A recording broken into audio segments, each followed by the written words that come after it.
What? A FNAF fan game tier list video? Is Dan milking the FNAF fan game series for all it's worth? Maybe. It's okay, every video that I make about this, I lose a little bit of my sanity, so that is the cost. That's the price I pay for YouTube numbers.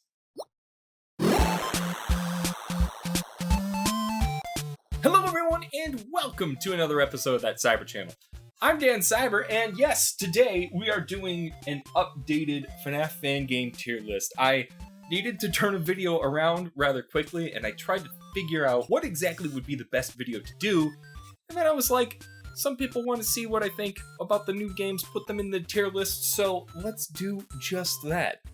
This isn't scripted, at all, so it could be a lot of, words tossed out, and then future Dan just does all the work from there.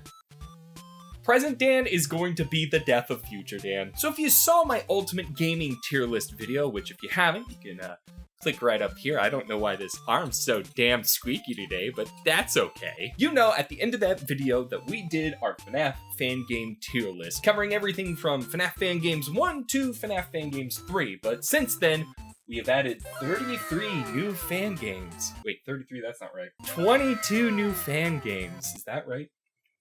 22 new games! So for you that need a quick refresher, here is the current list. S tiers are Joy of Creation, 5 Nights at F-Boys, 1 Night at Flumpty's, and Day Shift. These were definitely my favorites out of the first batch. I had a lot of you guys submit your own lists, and we'll be taking a look at those later. So if you like these fan game videos and want me to cover more, hit that subscribe button right now. Remember, at 100,000 subs, I'll be covering a full fan game franchise in October along with FNAF Fan Game 6. But this particular bonus FNAF fan game video was made possible by this beautiful piece of hardware. Today's episode is brought to you by Ridge Wallet. The Ridge Wallet is the perfect Father's Day gift with its durable metal build. The best part though is that it takes this big fat wallet full of junk and makes it a compact, simple way to store up to 12 cards plus cash. Look, the thickness of my old wallet is the exact same as the Ridge with everything in it. How did I even sit on this? There are 30 different colors of the wallet, and each is backed with a lifetime guarantee. If you want to treat your dad this Father's Day or yourself, check out the link below and use code Cybert at checkout. Go get yourself a Ridge wallet. Do it for you. So I figured we'd do a quick update to the list now that my mind has chewed thoroughly through all these fan games. I figure I have some different thoughts on what I already have up there. So I thought I'd piece those together and then also put our new games into the tier list. So with that, let's start with a little updating. The first thing I want to do, and I know it's more based off of videos I've watched than actually playing the game, but I do know that 5 Nights at Wario's has been updated to a 2.0. And before I had put it in the area of it has a bunch of Google images, which is still true. I feel like I didn't give it a fair chance, and now that I look back at it, like the mechanics are tight, and yes, the graphics are a bunch of Google images, but at the same time, it still plays well. So I'm gonna give it a solid B. Not a well-respected B. Remember, that is a different column row. Been the one to say hi. So, actually that I'm looking at this right now, I think I'm actually gonna move Bubba's Diner. We're gonna move that guy down. Oof. Big oof. It was good, by all means, but it wasn't like phenomenally blown my mind as great as some of these other games that we've played have been. And that's the hard part, is like each of these games are getting better. Every series I do, these games keep getting better and better, or maybe you're suggesting better games and apparently I just wasn't playing the right ones. But the point is that it's definitely like setting a higher standard every time. So when I think about it, Bubba's Diner needs to come down. I also need to bump down what was it? I also need to bump down Bonnie Simulator to a C and Chica Simulator to a B. And that is because I've played such a far superior one that while those things were fun in context of what was happening around it, in the context of everything I've played so far, those games just don't have as much as FNAF Simulator. And we'll get to that. We'll get to that. So you're worrying. Stop it. So all of that aside, I think everything stays the same, with the most important one staying exactly where it needs to be. Five Nights at Pinky's because it's FNAF 1, but with ponies. And I think right now, everything is where it needs to be. All right, so let's start with FNAF Fan Games 4. And how many games did we play in that one? 10? 11? I can't quite remember, but we're gonna start there. First up is Five Nights at Candy's Remastered. And this one's strange. Right away, it's instantly an A. The base game was an A, and therefore the remaster is definitely an A because it looks a lot better, it plays a heck of a lot better. But then what do I do with Five Nights at Candy's? And that's the big question. Does that inherently go down to a B? Or is it still an A? The remaster is more of a fresh coat of paint. It's not enough to boost it up to an S, but it's not enough to knock down the original down to B. So, Five Nights at Candy's, both the remaster and the original, they're still A's. That's a double A game right there. One more and it's a triple A. Baby's Nightmare Circus. You guys suggested it a bunch. And it's one of those games I was very disappointed to disappoint people because I knew a lot of people liked it, but when I played it, the entire thing felt like a chore.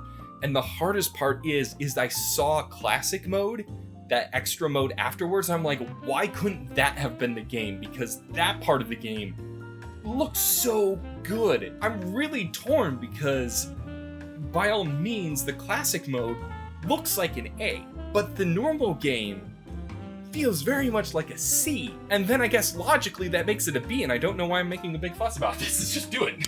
That's a B. That's a B. Not a well-respected B, but a B. The Six-Legged Sillies. I have a hard time placing this right now because it was a demo when we played it, and Alyssa is still in charge of covering that specific game when it comes out. I really, really liked it. I mean, the mini games were meh. They were very meh. But where I was going with the main game was so interesting, and it was so well done, and it was probably one of the more scarier games that I played. We're gonna make that a B as well. It's not a well-respected B because it's a demo. It can earn that well-respected. We'll get there. FNAF World Adventure. FNAF World Adventure was great. I had a really good time playing that specific one, and especially after playing Doki Doki Literature Club, except it's a mediocre Fazbear World game, and getting to know Catherine and what the franchise actually is. I still haven't played the second one yet, nor have I beat the first one yet. So what I'm trying to say is I'm terrible. And like, comment, and subscribe for the terribleness. Remember, 100,000, then I cover more FNAF fan games later. Hit that button, share it with your friends, like this video, watch the next video. It's gonna be a really good video. It's gonna be about my personal journey as a gamer. You should definitely watch it. So FNAF Fan World Adventure is an A in my book. Definitely an A. Camera battery's gonna die. And then I don't know if the other battery's ready or not. If there's a random cut, the battery died like I thought it was going to. Whoopsie scriddle. Well, hopefully the battery didn't destroy too much footage, or else this was a real weird cut, wasn't it? Wasn't this a fun adventure you and I went on? Future Dan probably hated it, but that's fine. Rejected Custom Night. I don't really like Ultimate Custom fan games. And it's not because they're bad. By all means, they're very good. It's just in the context of what I do with fan games is that I play like 12 within 3 to 4 days. And Ultimate Custom Nights take like 2 to 3, like they take a good chunk of time to get used to because you have to learn how each of these animatronics work, how do you defend against them, and then you really get to start to get into the challenges. And I don't have time to do that. But when I think about Rejected Custom Night, I also go, there was a lack of polish that kept me going into the game. I'm gonna put it as a C. It functioned. I fought Sans, and that had to count for something, you know? And I know there's an Ultimate Nintendo Night, and maybe that is in FNAF Fan Game 6. That depends on text. The YouTube algorithm runs more of this channel than you actually think. Fun Times at Homer's. I loved Fun Times at Homer's. Not only was it mechanically tight, and the chance to get your power back by running to the generator is fantastic. The upgrading system, though, was the thing that really made it for me. Oh, the game was so good. I haven't even watched that much of The Simpsons, to be honest. Oh, that's not an easy thing to admit on the internet. That one is for sure an A. I would almost give it an S, and I think I will. As far as like goofy games that were also very, very good, Fun Times at Homer's is there, man. Personal opinion. Yours might be different. And hey, if you submitted yours, it might be at the end of this video, so that's exciting. I don't know if I'll be able to react to it. I have to shoot it tomorrow, but we'll see. FNAF Pocket Horror. It's just so well made. It's meant to play like a Game Boy game. It felt like a Game Boy game. Everything about it is just built correctly. Is it S? I don't think I can justify giving it an S. I think it's more properly fitting in it's FNAF 1, but on a Game Boy. Very good, but on a Game Boy. Pretend it's an A. It's definitely an A, but I need it for the goofs.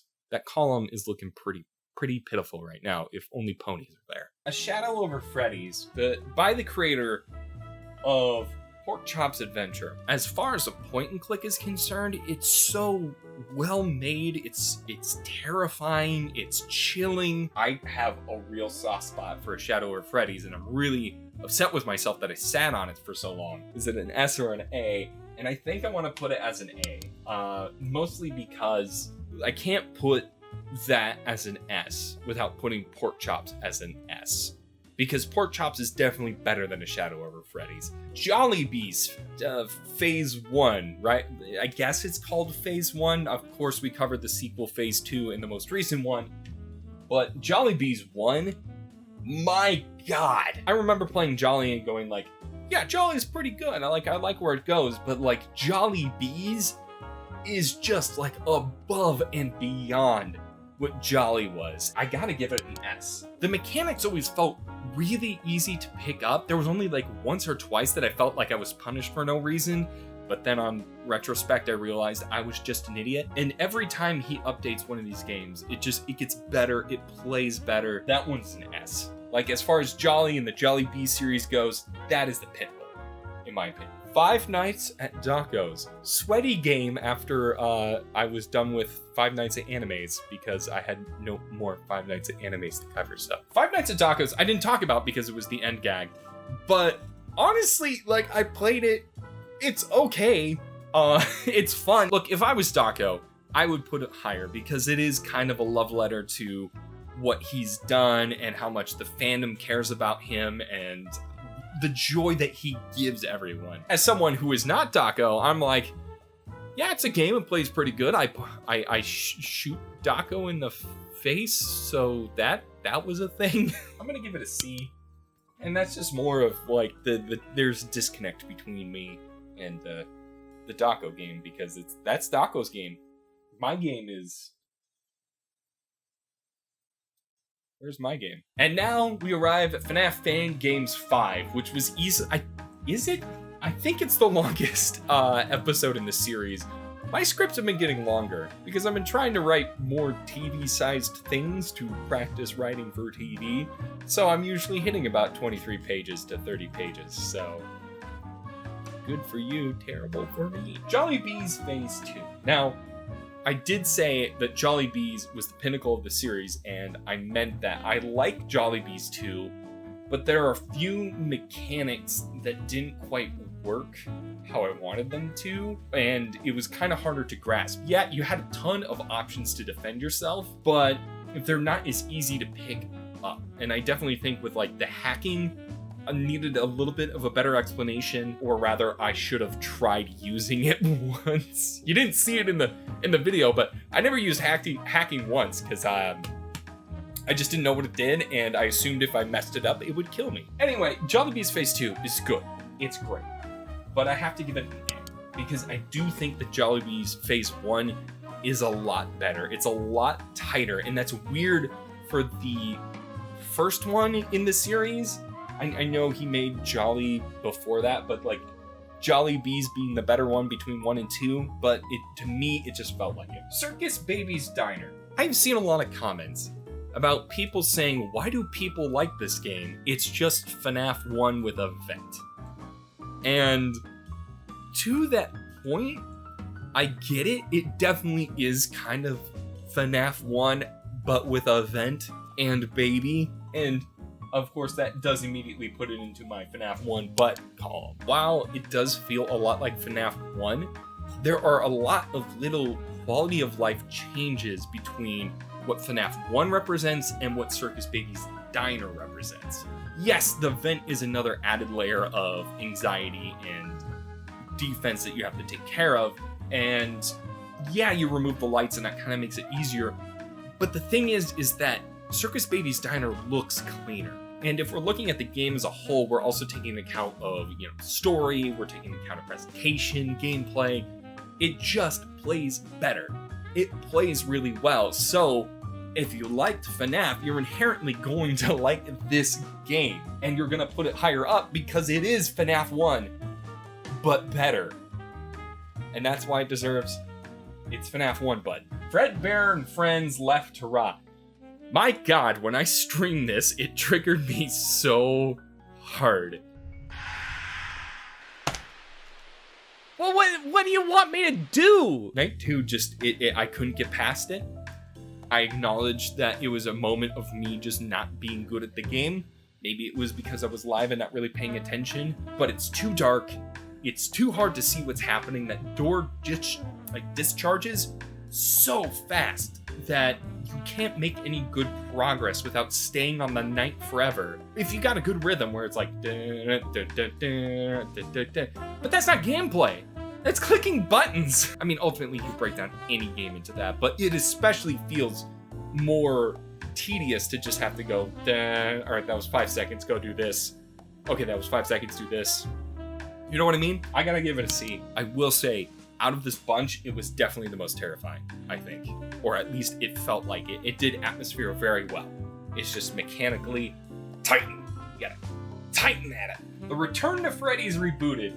So I mentioned in the video that I played it before, and I couldn't find my gameplay from it because I think I just straight deleted it because I was like, oh, everyone didn't like the Return to Freddy's. I guess I don't need this ever. I remember very vividly having to deal with a puppet first, not understanding how he worked, and being killed like within 5 seconds every time I tried to play the game. Now that I know that it was just because the game wasn't that great, I feel a little better. I think the reboot did a really good job with making it playable. I still think it leaves a lot to be desired compared to its brethren. Like all of these other fan games on this list, it's like, all of these are so incredibly detailed and unique and all this sort of stuff, and this is FNAF 1 plus FNAF 2 kind of mixed together, right? But at the same time, it's good. So I'm gonna give it a B. Five Nights at Creepers Remastered. This was fun. I don't know what to say about it. It's a much simpler FNAF style game, and it includes Minecraft, and it's almost because it included Minecraft and it was FNAF style is that it felt like an easier FNAF to handle. I mean, I've definitely seen what the custom night or the last night has to offer, and it looks intense, but like as far as the main game concerned, it's such a good slow ramp up. It teaches you how each one works individually by themselves and stacks them on top of each other. So that way you're not kind of going like, oh, well, I'm being attacked by 3 animatronics and I don't know how they function, so I guess I'm dead then. So I'm gonna give this one a B. Five Nights at Yoshi's. I love this game. Five Nights at Yoshi's. Jeb Yoshi, you son of a gun. I had such a good time playing Five Nights at Yoshi's, and I do know that night 1 is slow. It's very slow. We played it on stream. Night 1, I was talking to chat most of the time. Like, if you watch the footage back, it's sometimes just kind of me going left, right, left, right. And then you go to the stream and you just see that I'm just talking to chat and paying attention to chat. And then I'm like, oh, okay, they're active now. Nights 2 and like beyond Night 2 is definitely a lot better. And it just has so much like personality and soul in it that you don't really see out of all of these. Like, all of them are trying to be like creepy, mysterious, what's happening behind the scenes, and like Yoshi's like, this one is the cranky what I say in the actual video? Crap. But you know what I'm saying? Guys, it's late in the day, and I'm really tired. I gave blood today, right? So, well, I didn't give blood. I got a blood test. It's not important, all right? I'm old and I need to get my cholesterol checked. Anyway, the point being, neurotic. That was the one. 5 Nights at Yoshi's is absolutely an A, and you can't tell me otherwise. Tyke & Sons Lumber Company. This is a hard one. Version 1.0 is so unbelievably grindy. It stayed so true to what the original, what Chipper & Sons game was, and Chippers & Sons is not that great.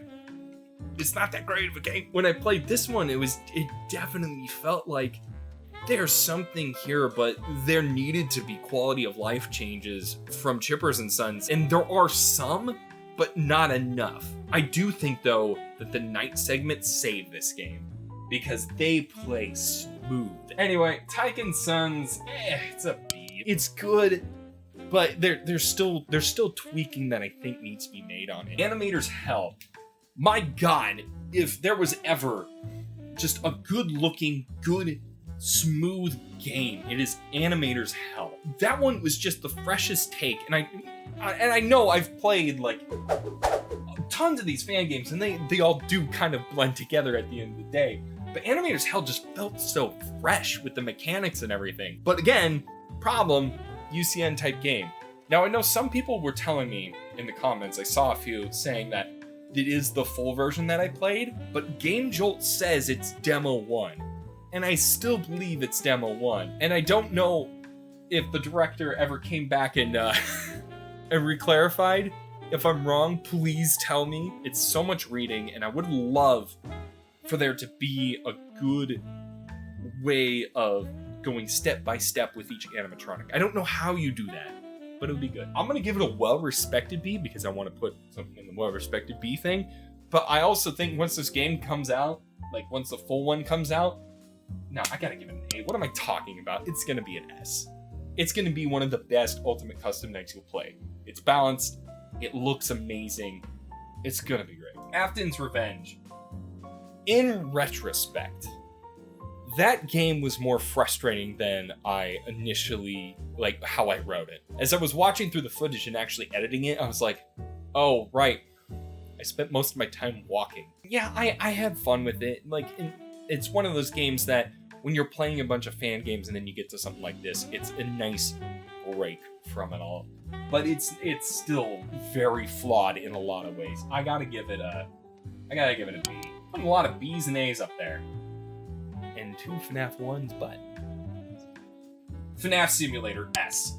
Absolutely S. Like, as far as playing as the animatronics, you will not get better than this game right now.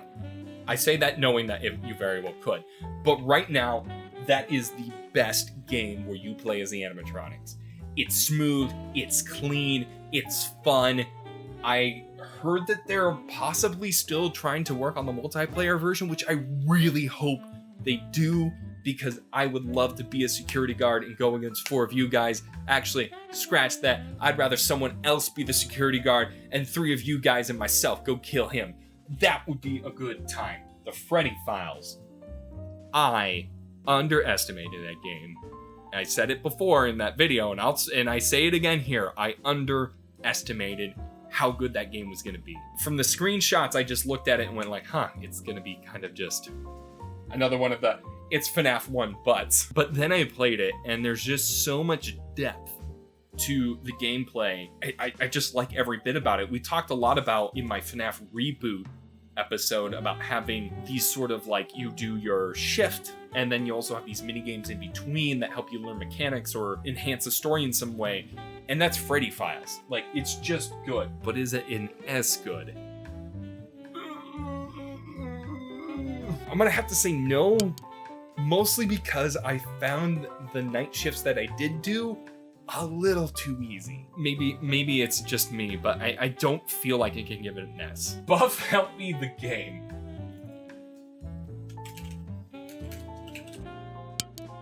It's just a meme. I mean, to talk seriously about the game for a bit, I booted it up, I played a little bit of it, I got into kind of sneaking around, all that sort of stuff. and it was just clearly meant for some goofs. That one was more meant for those three. I think I have to move. Before we wrap up, you guys sent me tier lists. Tons and tons of tier lists. I was so overwhelmed by them, and also my mods on Discord. Sorry, mod team. As we scroll through these lists now on screen, I just want to thank you from the absolute bottom of my heart. I've been struggling a lot with figuring out if all of this was worth it. And over the last week, I have been absolutely blown away by everything you guys have done.